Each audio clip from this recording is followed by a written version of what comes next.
بسم الله الرحمن الرحيم. நபி ஸல்லல்லாஹு அலைஹி வஸல்லம் அவர்கள் இந்த மனித சமுதாயத்திற்கு தேவையான எல்லா வாழ்க்கை நெறிமுறைகளையும் கற்றுத் தந்திருக்கின்றார்கள். அல்லாஹ் அவர்களை ஒரு முன்மாதிரியாக நமக்கு அமைத்து தந்திருக்கின்றான். அந்த இறை தூதருக்கு அல்லாஹ் தஆலா சொல்கின்றான், மனித சமுதாயத்திற்கும் சேர்த்து சொல்கின்றான், வஅஃபு பில் அஹத், வாக்குறுதியை நீங்கள் நிறைவேற்றுங்கள். இன்னல் அஹத கான மஸ்ஊலா, அந்த வாக்குறுதி இறைவனிடத்தில் விசாரிக்கப்படக்கூடியது. சர்வசாதாரணமாக இன்றைக்கு அரசியல்வாதிகள் வாக்குறுதிகளை அள்ளி வீசுவார்கள். இது நயவஞ்சகத்தினுடைய தன்மை. வாக்குகளை அள்ளி வீசிவிட்டு அதை நிறைவேற்றாமல் இருப்பது நயவஞ்சகர்களுடைய அடையாளம். அது போன்ற ஒரு அடையாளத்தை ஒரு மூமின் கொண்டிருக்கக்கூடாது. நயவஞ்சகன் இடத்தில் இருக்கக்கூடிய அந்த பண்புகள் நல்ல ஒரு இறை விசுவாசி இடத்திலே ஒருபோதும் இருக்கக்கூடாது என்று சென்ற வாரத்தில் பார்த்தோம். இப்போது அதனுடைய ஒரு கட்டம்தான் ரகசியத்தை பாதுகாப்பது என்பது. அந்த ரகசியத்தை பாதுகாப்பதும் இந்த வாக்கை காப்பாற்றுவதில் தான் வந்து சேரும். நெருங்கி பழகி கொண்டிருப்போம். நம்முடைய குடும்ப ரகசியங்களை எல்லாம் நாம் அவரிடத்தில் பரிமாறுவோம். அப்படி பரிமாறிய நமக்கு மத்தியிலே பொது வாழ்க்கையிலே பிரச்சனை ஏற்பட்டு பொது வாழ்க்கை சம்பந்தமாக விவகாரங்கள் பேசியிருந்து அதை பகிரங்கப்படுத்தினால் சரி, பரவாயில்லை. ரெண்டு பேருக்கும் மத்தியிலே எந்த ஒரு கொள்கையிலே சேர்ந்திருந்தோமோ, எந்த ஒரு இயக்கத்திலே சேர்ந்திருந்தோமோ அதிலே ஒரு பிரிவு ஏற்பட்டு விட்டது, அவர் வெளியே சொல்லிவிடுகிறார் என்று எடுத்துக்கொள்ளலாம். ஆனால் நட்பு அடிப்படையிலே சில விஷயங்களை நாம் சொல்லியிருப்போம். நம்முடைய மனைவி சம்பந்தமான விவகாரத்தை கூட பரிமாறி இருப்போம். அல்லது நம்முடைய உடன்பிறப்புகள் தொடர்பான சில விஷயங்களை அவரிடத்தில் உரிமை எடுத்து நாம் சொல்லியிருப்போம்.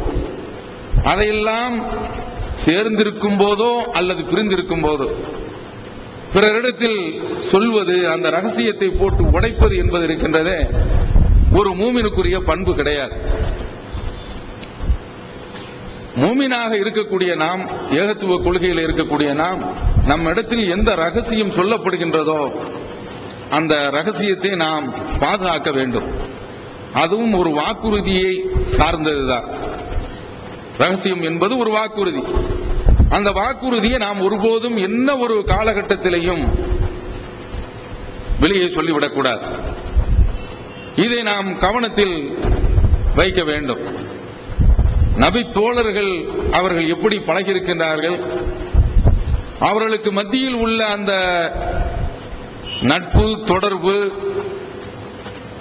அவற்றையெல்லாம் நாம் எடுத்து பார்க்கின்ற பொழுது அந்த ரகசியத்தை பாதுகாக்கணும், அந்த ரகசியத்தை நாம் பிறரிடத்தில் சொல்லக்கூடாது என்ற ஒரு வட்டத்தில் தெளிவாக உறுதியாக இருந்திருக்கின்றார்கள். நபி ஸல்லல்லாஹு அலைஹி வஸல்லம் அவர்களுடைய தோழர்களில் ஒருவர் உமர் ரலியல்லாஹு தஆலா அன்ஹு அவர்கள், அவர்களுடைய மகள் ஹப்ஸா ரலியல்லாஹு தஆலா அன்ஹா விதவையாக ஆகிவிட்டார்கள். அவர்கள் உஸ்மான் ரலியல்லாஹு தஆலா அன்ஹு அவர்களை சந்தித்து, என்னுடைய மகளை நீங்கள் திருமணம் முடித்துக் கொள்ளுங்கள் என்று சொல்கின்றார்கள். இதில் இன்னொன்றையும் நாம் புரிந்து கொள்ள வேண்டும். நம்முடைய நாட்டினுடைய ஒரு கலாச்சாரம் எப்படி அமைந்திருக்கின்றது என்றால், என்னுடைய சக வயசுல இருக்கக்கூடிய ஆட்கள் அவங்க என்ன பார்ப்பார்கள் என்றால், நான் என்னுடைய நண்பரிடத்தில் போய் என்னுடைய மகளை நீங்கள் திருமணம் முடித்துக் கொள்ளுங்கள் என்று நான் சொல்ல மாட்டேன். அதை போன்று அவர்களும் நம்மிடத்தில் வந்து அப்படி சொல்ல மாட்டார்கள். இவனுக்கு எவ்வளவு கொழுப்பு பாருங்க, வயசாகி போயிட்டு இருக்குது, சக வயசுல பழகிட்டு இருக்கிறோம், அவங்கள்ட்டயே வந்து நீங்க என்னுடைய மகளை முடிச்சுக்கங்க என்று சொல்கின்றார் என்றால் இவன் ஒரு அதிக பிரசங்கத்தனமாவில் இருக்கிறான் என்று நட்பை முறித்துக் கொள்வோம். ஆனால் நபித்தோழர்கள் அப்படி கிடையாது. நல்ல ஆட்கள் என்று வருகின்ற பொழுது கொஞ்சம் வயது வித்தியாசம் எல்லாம் பார்க்காமலே திருமணம் முடித்திருக்கின்றார்கள். கன்னி பெண்ணை முடித்துக் கொடுத்திருக்கின்றார்கள். அபூபக்கர் ரலியல்லாஹு அன்ஹு அவர்கள் தன்னுடைய மகள் ஆயிஷாவை ரசூலுல்லாஹ்வுக்கு திருமணம் முடித்து கொடுக்கிறாங்க. 2 பேருக்கும் வயது வித்தியாசம் இருக்கிறது. இந்த அடிப்படையில் தான் இப்போது உமர் ரலியல்லாஹு அன்ஹு அவர்கள் உஸ்மான் ரலியல்லாஹு அன்ஹு இடத்தில் வந்து என்னுடைய மகளை நான் உங்களுக்கு திருமணம் முடித்து வைக்கின்றேன் என்று சொல்லும்போது நான் யோசித்து சொல்கிறேன் என்று சொல்லிவிடுகின்றார்கள். கொஞ்ச காலம் கழித்து அதற்கு பின்னால் உமர் ரலியல்லாஹு அன்ஹு இடத்தை வந்து அவர்களை நேரடியாக சந்தித்து நான் இப்போது திருமணம் முடிக்க விரும்பவில்லை, கொஞ்சம் கழிக்கட்டும், நம்ம ஊர்ல சொல்றோம் இல்ல விருப்பம் இல்லாததற்கு என்று சில பாஷைகள்லாம் இருக்குது. சில பெண்ணை வேண்டாம் என்பதற்கு இல்ல ஒரு 2 வருஷம் போகட்டும் அப்படின்னு சொல்லிட்டு நம்மளை அனுப்பி விட்டுருவாங்க. 2 நாள் கழிச்சு இன்னொரு இடத்துல பேசி ஆகும். இந்த 2 வருஷம் கழிக்கட்டும் அப்படின்னு சொன்னா நம்ம ஊர்ல அது என்ன செய்யறாங்க, மறுக்கிறாங்கன்னு அர்த்தம். இந்த போஸ்னியா போன்ற அந்த பகுதிகள் எல்லாம் பெண்ணு பார்க்க போயிருந்தால் அல்லது மாப்பிள்ளை பார்க்க போயிருந்தா பிடிக்கலன்னா சாயாவில் சீனி இல்லாம கொடுத்துருவாங்களாம். கொடுத்த உடனே சரி இங்க நம்ம சம்மதம் இல்ல, நம்ம இங்க 2வது இடத்தை காலி பண்ணிட வேண்டியதான், இனிமே உட்கார்ந்துகிட்டு இருக்க கூடாதுன்னு அர்த்தம். இத மாதிரி சில லாங்குவேஜ்கள் வச்சிருக்காங்க. இதுல ஒன்றும் தப்பு கிடையாது. அத மாதிரி எனக்கு இப்போது வேண்டாம் என்று உஸ்மான் ரலியல்லாஹு அன்ஹு சொல்லிட்டு போயிட்டாங்க. உமர் ரலியல்லாஹு அன்ஹு அவர்கள் சரி அவர் முடிக்கவில்லை என்று இருந்து விட்டார்கள். அபூபக்கர்ட்ட வர்றாங்க. அபூபக்கர் ரலியல்லாஹு அன்ஹு இடத்தில் வந்து என்னுடைய மகளை நான் உங்களுக்கு திருமணம் முடித்து வைக்கின்றேன், நீங்கள் சம்மதிக்கிறீர்களா என்று கேட்கின்ற பொழுது அபூபக்கர் எந்த விதமான பதிலும் சொல்லல. உமர் ரலியல்லாஹு அன்ஹு இவர்களிடத்திலையும் எந்த விதமான ஒரு பதிலும் கிடைக்கவில்லை என்று இருக்கக்கூடிய இந்த நேரத்தில் கொஞ்ச நாள் இடைவெளியில் ரசூலுல்லாஹ்வே ஹப்ஸாவை பெண் பேசுறாங்க, திருமணம் முடித்து விடுகின்றார்கள். இப்போது அபூபக்கர் ரலியல்லாஹு அன்ஹு அவர்கள் உமரை கூப்பிட்டு அன்றைக்கு நீ என்னை வந்து சந்தித்து விட்டு என்னுடைய மகளை நீ முடிச்சுக்க என்று சொன்னீர்கள், நான் அதற்கு சரியான ஒரு பதில் சொல்லவில்லை என்ற உடனே கடுமையான கோபம் உங்களுக்கு வந்திருக்கும். அவங்க சொல்றாங்க உஸ்மானை விட 2 மடங்கு கோபம் எனக்கு அதிகமாக அபூபக்கர் மேல வந்துச்சு, இந்த மனுஷன் ஒரு பதிலும் சொல்லாம இருக்கிறாரு என்று அப்படியே உமர் ரலியல்லாஹு அன்ஹு சொல்றாங்க. ரசூலுல்லாஹி ஸல்லல்லாஹு அலைஹி வஸல்லம் அவர்கள் விசாரித்தார்கள் ஹப்ஸாவை. அப்போது அவர்கள் ஹப்ஸாவின் மீது ஒரு நாட்டம் இருக்கிறது என்று நான் தெரிந்து கொண்டேன். அப்போ அந்த ஒரு நாட்டத்தை நான் போட்டு உடைக்க கூடாது. ரசூலுல்லாஹ்வுக்கும் ஹப்ஸாவின் மேல அப்படி உடைச்சு விட்டால் அந்த 2 விஷயமும் இருக்கின்றது. ஒன்று உமர் ரலியல்லாஹு அன்ஹுக்கு ஒரு எதிர்பார்ப்பு வந்துடும், ரசூலுல்லாஹ்வே முடிக்க போறாங்களா, ரசூலுல்லாஹ் முடிக்கலன்னா ரசூலுல்லாஹ் மேலேயும் கோபம் வரும். அதனால ரொம்ப சைலண்டான முறையில அந்த விவகாரத்தை அவர்கள் சொல்லவே இல்லை. இது புகாரில இடம்பெற்றிருக்குது. அவ ஒரு ரகசியம் என்று வருகின்ற போது அந்த செய்தியை அப்படியே தனக்குள்ள வச்சு புதைச்சுக்கிறாங்க. அத பல பேர்களிடத்தில் போய் சொல்லவில்லை. இதை நாம கவனத்தில் கொள்ள வேண்டும். இப்ப நம்ம ஆட்கள் எப்படி இருக்கிறாங்கன்னா, எப்பா இது ரகசியம், நீ வந்து உன் அளவுல வச்சுக்க, ரொம்ப முக்கியமான ஒரு விஷயம்பா, இது நீ வெளியில சொல்லி யாரா அப்படின்ன உடனே இங்க இருந்து வாங்கிட்டு போய் நான் உங்ககிட்ட மட்டும்தான் சொல்றேன், நீ வேற யார்ட்டையும் சொல்றதப்பா. அவன் என்ன செய்வானா அதோட விடுறது கிடையாது. இப்ப அவர் வந்து லுஹா வந்து என்கிட்ட சொன்னாரு, பிஜே அவர்கிட்ட சொன்னாராம், இவர் வந்து எங்கிட்ட வந்து சொன்னாரு, நான் உங்ககிட்ட மட்டும்தான் சொல்றேன், நீங்க யார்ட்டையும் சொல்லாது. ஒரு 2 பேருக்கு இடையில் இருக்கிறது தான் ரகசியம். ஒரு நிர்வாக குழு என்று வருகின்றது என்றால் ஒரு 10 பேருக்குள்ள இருக்கலாம். இப்ப என்ன செய்யறாங்கன்னா இப்படியே சொல்லி ஒரு 50 பேர்கிட்ட போயிடும். அப்புறம் தகவல் வரும், உடைஞ்சு போச்சு என்று தெரிய வரும். அப்ப யார் சொன்னா, எவர் சொன்னார் வருகின்றதா? அதனால எந்த ஒரு ரகசியத்தையும் நாம் அது ஜமாத் விவகாரம் என்று வருகின்ற போது ரொம்ப பேணி பாதுகாக்க வேண்டும். இல்லை என்றால் இந்த ஜமாத்திற்கு நாம் துரோகம் செய்கின்றோம். ஒரு விஷயம் அதாக தானாக வெளிவரக்கூடிய கட்டம் வரைக்கும் நாம வந்து காத்து கொண்டிருக்க வேண்டும். அதற்கு இடையில் நாம் அந்த ரகசியத்தை, சில ரகசியங்கள் கால வரம்புக்கு உட்பட்டு இருக்கும். எப்படி ஃபாத்திமா ரலியல்லாஹு தஆலா அவர்கள் ரசூலுல்லாஹ்வுடைய வீட்டிற்கு வர்றாங்க. ரசூலுல்லாஹ் அவங்கள பக்கத்தில் உட்கார வச்சு எப்போதுமே அரவணைப்பாங்க. அப்போ ஒரு செய்திய ரகசியமா சொல்றாங்க. அப்படி சொல்லக்கூடிய அந்த கட்டத்தில் அவங்க அழுகின்றார்கள். அழுது முடிச்சாச்சு. கொஞ்ச நேரத்தில் இன்னொரு செய்தியை ரகசியமா தான் கூப்பிட்டு சத்தம் போட்டு சொன்னா அது எல்லோருக்கும் தெரிஞ்ச விஷயம். காதுல தான் சொல்றாங்க, காது மச்ச மாதிரி அதை கேட்டு சிரிக்கிறாங்க. இப்ப ஆயிஷா ரலியல்லாஹு அன்ஹா கேமரா எடுத்துட்டாங்க. என்ன சொன்னாங்க? அவங்களுக்குள்ள ஒரு விருப்பம் என்னவென்றால், இன்னும் ஒரு இம்பார்ட்டன்டான ஒரு செய்தி ரசூலுல்லாஹ்ட்ட வதுகுருனமா யுத்லாஃபி புயூத்திக்குன்ன, உங்களுடைய இறை தூதருடைய பேசப்படக்கூடிய அந்த விஷயங்கள், இறை தூதர் இடத்தில் ஓதப்படக்கூடிய அந்த வசனங்கள், அதெல்லாம் நீங்க எடுத்து சொல்லுங்க. அல்லாஹ் சொல்றான். இந்த அடிப்படையிலும் இருக்கலாம். அவங்க குடும்பத்தில் வேற எதுவும் வித்தியாசமா எதுவும் சொல்லியிருக்காங்களா? இன்னும் பல மனைவிகளோடு சேர்ந்து ரசூலுல்லாஹ் வாழ்றாங்க, அப்ப அது சம்பந்தமா இது தொடர்றது இருக்கலாம். இப்படி இந்த இப்போ அறியறதுக்கு ரொம்ப ஆர்வம் விடுகின்றது. அப்போது என்ன என்று ஃபாத்திமாவிட்ட கேட்கும்போது அவங்க தெளிவாக சொல்றாங்க, ரசூலுல்லாஹ் உயிரோடு இருக்கின்ற வரை அவங்க சொன்ன அந்த ரகசியத்தை நான் வெளியில விடுறதுக்கு விருப்பம் இல்லை என்று சொன்ன உடனே அப்படியே விட்டு விடுகின்றார்கள். இதோட ஆயிஷா ரலியல்லாஹு அன்ஹா மறந்தாங்களா? இல்ல. ரசூலுல்லாஹ் வஃபாத் ஆயாச்சு, எல்லா விதமான காரியங்களும் முடிஞ்சு போச்சு. என்ன அன்றைக்கு உங்களிடத்துல காதும் வைத்த மாதிரி சொன்னாங்களே, முதல்ல அழுதீங்க, இரண்டாவது சிரிச்சீங்க, என்ன ரகசியம் சொல்லுங்க என்று கேட்கும்போது அப்போதான் சொல்கின்றேன், இப்போ ரசூலுல்லாஹ் இல்ல நான் சொல்கின்றேன் என்று சொல்லிவிட்டு ஒவ்வொரு தடவையும் ஒவ்வொரு ஆண்டும் ஜிப்ரீல் அலைஹிஸ்ஸலாம் அவர்கள் குர்ஆனை ஒரு தடவை தான் எனக்கு அப்படியே திரும்ப ரிவைஸ் பண்ணி விடுவாங்க. இறங்கிய வசனங்கள்ல இருந்து என்ன ஆரம்பத்தில் என்ன இறங்குச்சோ அந்த ஆண்டு வரைக்கும் என்னென்ன வந்துச்சோ அந்த வசனங்கள்ல ஒரு தடவை அப்படியே மறுபடியும் என்னுடைய உள்ளத்துல புதுப்பிச்சுக்கிடுவாங்க, அதை நல்ல பதிய வச்சிருவாங்க. இந்த தடவை எனக்கு 2 தடவை அவங்க திருக்குர்ஆனை திரும்ப ஓதி காட்டுறாங்க. நான் விளங்குகின்றேன், இந்த ஆண்டோடு என்னுடைய கணக்கு முடிகின்றது, என்னுடைய அஜல் நெருங்கி விட்டது, தவணை முடிகின்றது என்று நினைக்கின்றேன். அதனாலதான் 2 தடவை ஜிப்ரீல் அலைஹிஸ்ஸலாம் அவர்கள் ஓதி காட்டியிருக்கிறாங்க என்று சொன்ன உடனே ஃபாத்திமா ரலியல்லாஹு அன்ஹா அவர்கள் அழுகின்றார்கள். இதுதான் அந்த ரகசியம். அதற்கு அடுத்து இப்படி நான் அழுது முடிச்ச பிறகு ரசூலுல்லாஹி ஸல்லல்லாஹு அலைஹி வஸல்லம் அவர்கள் மீண்டும் என்னிடத்தில் சொல்கின்றார்கள், நீதான் என்னை முதலில் சந்திக்கக்கூடிய பெண்ணு, நீதான் சுவனத்தினுடைய தலைவியும் கூட என்று சொல்றாங்க. ஒன்று மறுமையில் நடக்கக்கூடியது, இன்னொன்று உலகத்தில் நடக்கக்கூடியது. நீதான் முதலில் என்னை சந்திப்பாய் சொல்றாங்க. ரசூலுல்லாஹ் இறந்த 6 மாதத்துல ஃபாத்திமா ரலியல்லாஹு அன்ஹா இறந்துட்டாங்க. அவங்க குடும்பத்தில் முதல்ல இறந்த ஆளு ஃபாத்திமா ரலியல்லாஹு அன்ஹா அவர்கள் தான். அதற்கடுத்து மறுமையில நீ சுவனத்தினுடைய தலைவி என்று சொன்னதுல எனக்கு மகிழ்ச்சி ஏற்பட்டு நான் சிரித்தேன். இதுதான் அந்த ரகசியம். அவங்க இந்த ரகசியத்தை பாதுகாக்கிறாங்க பாருங்க. அந்த பண்பும் நம்மிடத்தில் இருக்க வேண்டும். அதுபோன்று ரசூலுல்லாஹி ஸல்லல்லாஹு அலைஹி வஸல்லம் அவர்கள் அனஸ் ரலியல்லாஹு தஆலா அன்ஹு அவர்களை அழைத்து ஒரு காரியத்தை செய்ய சொல்றாங்க.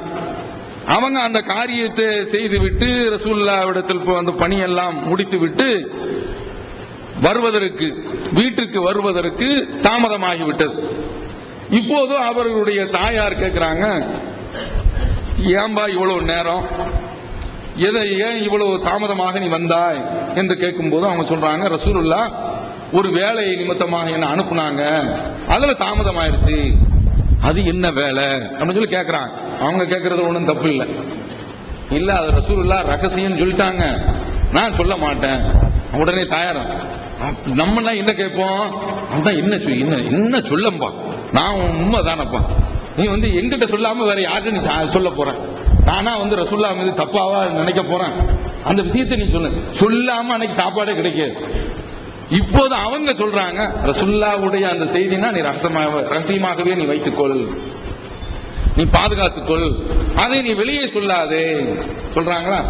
அப்ப ஒரு மூமினுடைய பண்பு எப்படி இருக்க வேண்டும் என்றால், இது போன்ற ஒரு பண்பு, இந்த மாதிரியான பண்பாக இருக்க வேண்டும்.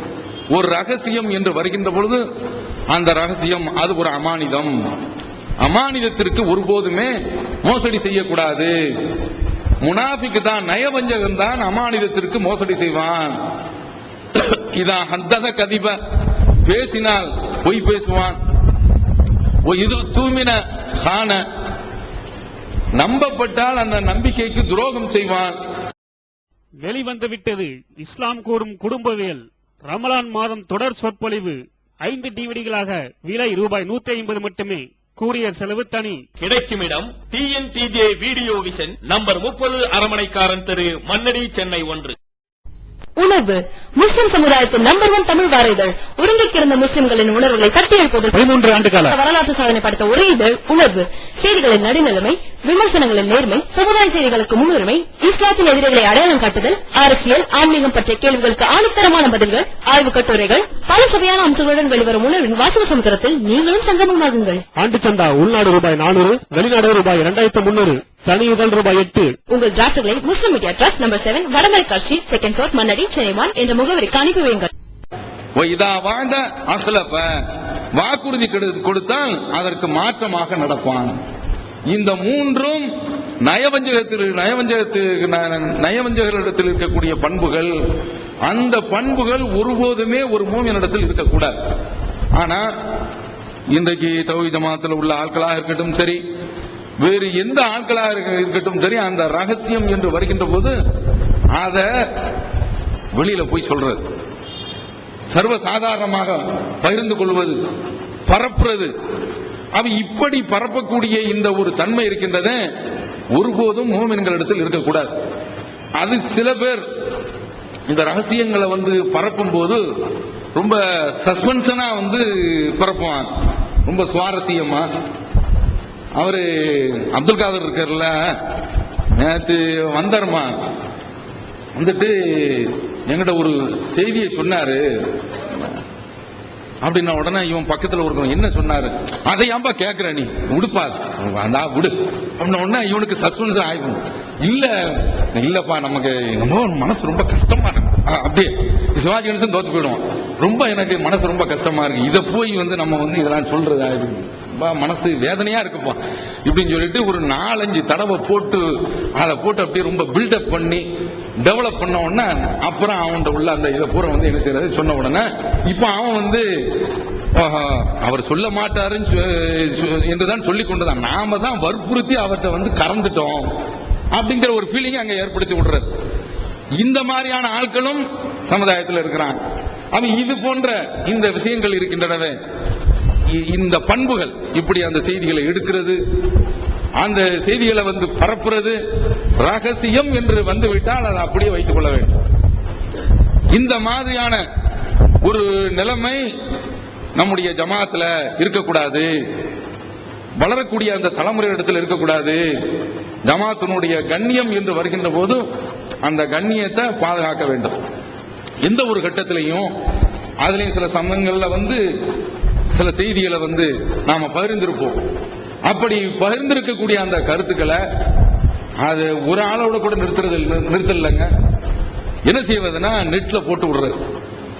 போட்டு விட்டமாக்கும் அப்படியே அது ஒரு இடத்துல நின்றால் பரவாயில்லை, ஒரு நோட்டீஸ் அடிச்சு விளம்பரானா ஒரு பகுதியில் நின்று போய்விடும். இன்டர்நேஷனல் அளவுல இதை படிக்கிறதுக்குன்னே சில குரூப்புகள் இருக்கிறான். அவனுக்கு இதை படிக்கலன்னு வைங்க, அவனுக்கு தூக்கமே வராது. இந்த மாதிரியான செய்திகள் வந்த உடனே ஒரு ஹதீஸை எடுத்து படிக்கிறதுக்கு அவனுக்கு நேரம் இருக்காது, குர்ஆன் எடுத்து வாசிக்கிறதுக்கு நேரம் இருக்காது, குர்ஆன் வகுப்பு நடத்துவான், அதுல உட்கார மாட்டாங்க. ஆனா இந்த செய்தி கிடைச்ச உடனே லட்டு மாதிரி அப்படியே உட்கார்ந்து வாசிக்கிட்டு இருப்பான். இப்ப இணையதளத்தில் நீங்கள் பார்த்தீர்கள் என்றால் அல்லாஹ் அக்பர் அள்ளி, அதுவும் தௌஹீத் ஜமாத்தை பற்றி சொல்ல வேண்டியதில்லை, அவ்வளவு செய்திகளை அள்ளி விடுறது. அவன் இஷ்டத்திற்கு என்னென்ன நினைக்கிறானோ அத்தனையுமே அதுல ஏற்றி விட்டாரு. இன்டர்நேஷனல் அளவுல ஆங்காங்கு உள்ளவர்கள் யார் யாரெல்லாம் அந்த இணையதளத்துல தொடர்புல இருக்கிறாங்களோ, அதுல பழகி இருக்கிறாங்களோ, அதுல உள்ளவர்கள் இந்த தொடர்புல உள்ளவங்க இந்த டேஸ்ட தவிர அவங்களுக்கு வேற எதுவுமே கிடையாது. அதை படிக்கிறது, அதை பார்த்து விட்டு என்ன செய்யறது, இந்த செய்தியை அவங்க 10 பேர்ட்ட போடும், அதை எடுத்து பிரிண்ட் அவுட் கொடுக்கிறது. படிங்க, இந்த புண்ணியத்தை நீங்க படிங்க, நீங்களும் இந்த பாவத்தில் ஏன் சம்பந்தப்படாம இருக்கிறீங்க, நீங்களும் இதுல இணைஞ்சிக்கங்க என்று அதை பங்கு வைக்கிறதையும் பார்க்கிறோம். இந்த மாதிரியான ஒரு தன்மை ஒருபோதுமே ஒரு மூமினிடத்தில் இருக்கக்கூடாது.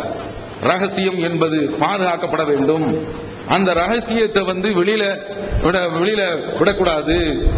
இதுல சில சமயங்கள்ல குடும்ப வாழ்க்கையில ஈடுபட்டிருக்கிறவங்க அவங்களும் தங்களுடைய அந்த மனைவியோடு இருந்த அந்த தொடர்புகள் அதை வெளியில பகிர்ந்து கொள்றது, இது போன்ற அதுல மறைக்க வேண்டிய விஷயங்கள், பிறருடைய கண்ணியம்,